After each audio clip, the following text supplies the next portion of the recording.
नमस्कार। ओम शांति। आप जीवन में क्या चाहते हैं?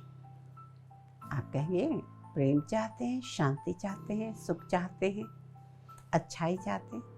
हर कोई यही चाहता है, लेकिन आपकी सोच कैसी है? आप अगर अच्छाई चाहते हैं, आप जीवन में खुशी रहना चाहते हैं, औरों को भी, परिवार वालों को खुश देखना चाहते हैं, तो आपकी सोच कैसी है? क्योंकि हमारे विचार बीज हैं। जैसा बीज होगा वैसा पेड़ होगा।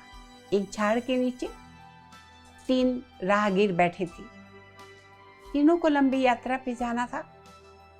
सुस्ताने के लिए बैठे थे, थक गए थे। छांवदार पेड़ था। तीनों आपस में बात कर रहे थे। आप कहाँ से हो, कहाँ जा रहे हो, क्या करते हो? जैसे 3 अजनबी मिलते हैं तो एक दूसरे के बारे में पूछते हैं, क्या करते हो, परिवार में कौन है, इस तरह बातें कर रहे थे। दूर एक संत महात्मा बैठे थे।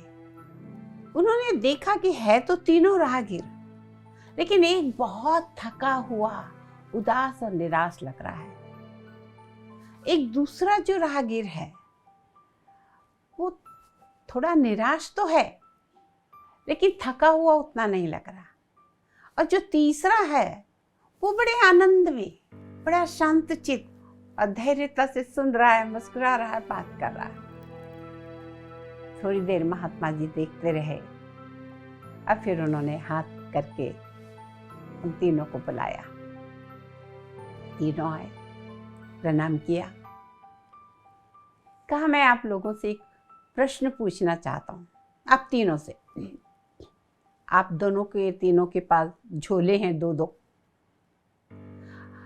अभी आपको एक झोले में अच्छाई और एक झोले में बुराई दी जाए तो आप किसको कहाँ रखेंगे? पहले वाले ने कहा, महाराज मैं बुराई को सामने रखूंगा और अच्छाई को पीछे रखूंगा, ताकि मैं बुराई को देख देख के ये सोचूं कि मुझे बुरा नहीं करना है, बुरा नहीं करना है, और अच्छाई मेरे साथ चले। ठीक है। दूसरे से पूछा, तुम क्या करोगे?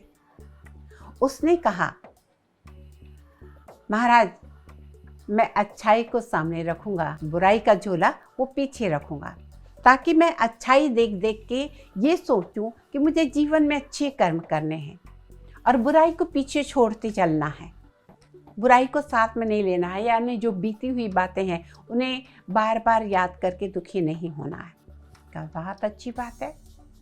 तीसरे से पूछा, 2 झोले तुम्हारे पास भी है, तुम क्या करोगे? उसने कहा, महाराज मैं सामने के झोले में अच्छाई रखूंगा और पीछे के झोले में बुराई रखूंगा। बुराई पीछे रखूंगा और उस झोले में एक छेद भी कर दूंगा। सामने अच्छाई को देख के और उससे अच्छा करने की मेरे को प्रेरणा मिलेगी, और जो बुराई पीछे है जिसमें एक छेद कर दिया, होल कर दिया है, धीरे धीरे वो बुराई निकलते निकलते एक दिन निकल जाएगी। राज ने कहा, बहुत अच्छी। अब मैं तुम्हें बताता हूँ कि मैंने ये बात तुम तीनों से क्यों पूछी। हम सभी इस दुनिया में, इस जीवन में यात्रा पर ही हैं, लेकिन कुछ लोग यात्रा पर थक जाते हैं, हार जाते हैं, निराश हो जाते हैं।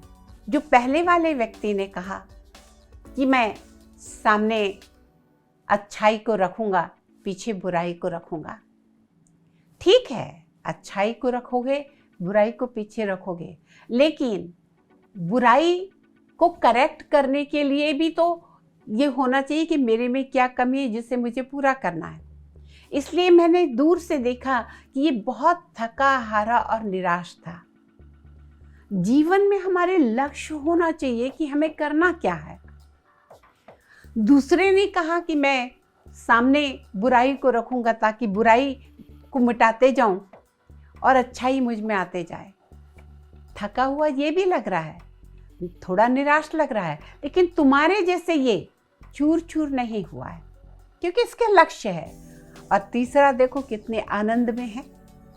उसने कहा कि मैं सामने अच्छाई को रखूंगा और पीछे बुराई को, और उस झोले में एक छेद कर दूंगा ताकि धीरे धीरे धीरे धीरे बुराई निकलती जाए और एक दिन ऐसा आए कि अच्छाई ही मेरे गले में पड़े रहे। हम सब भी इस दुनिया में यात्रा पर चल रहे हैं। हम क्या देख रहे हैं और जो कुछ देख रहे हैं उसका असर हमारे जीवन पे पड़ रहा है। अगर आप दूसरे की कमियां ही देखते रहेंगे, दूसरे के सुख देख के ही दुखी होते रहेंगे, आप कभी सुखी नहीं हो सकते। अपने आप में झांके, मेरे में क्या कमी है, उस कमी को मिटाते चलिए। दूसरे के पास ज़्यादा देख के दुखी मत होइए। मैं ऐसा क्या करूं कि मैं इससे ज़्यादा प्राप्त करूं या इस जैसे प्राप्त करूं, क्योंकि हर एक का भाग्य अपना अपना है, हर एक के कर्म के हिसाब अपने अपने हैं। हम दूसरे की जेरॉक्स कॉपी ना बने, हम करें, लेकिन मेरा जो टैलेंट है, मेरे में जो भगवान ने कोई गुण दिया है वो कुछ और है। सामने वाले में जो है उसको परमात्मा ने वो गुण दिया है। तो don't try to become Xerox copy. अपनी हर एक की एक इमेज होती है, हर एक की अपनी एक अहमियत होती है, और हम सब यूनिक हैं क्योंकि परमात्मा सबसे बड़ा क्रिएटर है और उसके पास बहुत क्रिएटिविटी है। उसने हर एक में कोई ना कोई बहुत अच्छे अच्छे गुण दिए हैं। कहने का तात्पर्य, जब हम दूसरे की बुराई देखने लगते हैं तो बुराई का असर हमारे में आने लगता है, जबकि हम अच्छाई का असर नहीं अपने इसमें लेते, वहाँ पे हमें ईर्ष्या होने लगती है। तो जीवन की यात्रा में थक हार कौन जाता है, निराश कौन हो जाता है? जो अपनी कमी ना देख के दूसरे की कमी देखता है और दूसरे के सुख से ईर्ष्या करता है। जीवन में आप अगर चाहते हैं सुखी रहना, थके नहीं, जीवन एकदम इजीली रहे, जो कार्य आप करना चाहते हैं, जो लक्ष्य आप चाहते हैं वो पूरा हो, अपने आप को देखिए।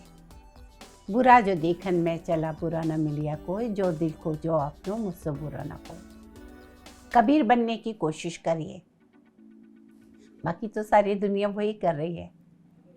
फिर हम दोष दूसरों को देते हैं, पता नहीं क्यों। आज इतना काम भी नहीं किया लेकिन फिर भी थक गए, पता नहीं क्या, मन ठीक नहीं है, क्योंकि हमने देखा वही, सुना वही, उसका असर मेरे मन पे पड़ रहा है। अच्छा देखोगे, अच्छा सुनोगे, अच्छा दूसरे के बारे में सोचोगे, अंदर अच्छाई ही आएगी, वो वाइब्रेशन पॉजिटिव अंदर पैदा होंगे, वो आपको सुख देंगे। सुख और दुख का बटन हमारे हाथ में है। कहा जाता है, एक कहावत है, शायद आप लोगों ने भी सुनी होगी, भगवान किसी को सजा भी नहीं देता, किसी को माफ़ भी नहीं करता, वो तो कर्मफल तराजू है जो इंसाफ करता है। सुख दुख का बटन तेरे हाथ है बंदे, तू खुद ही ऑन करता है, तू खुद ही ऑफ करता है। आपके हाथ में है अपना सुख या दुख का बटन। ठीक है, ओम शांति, नमस्ते।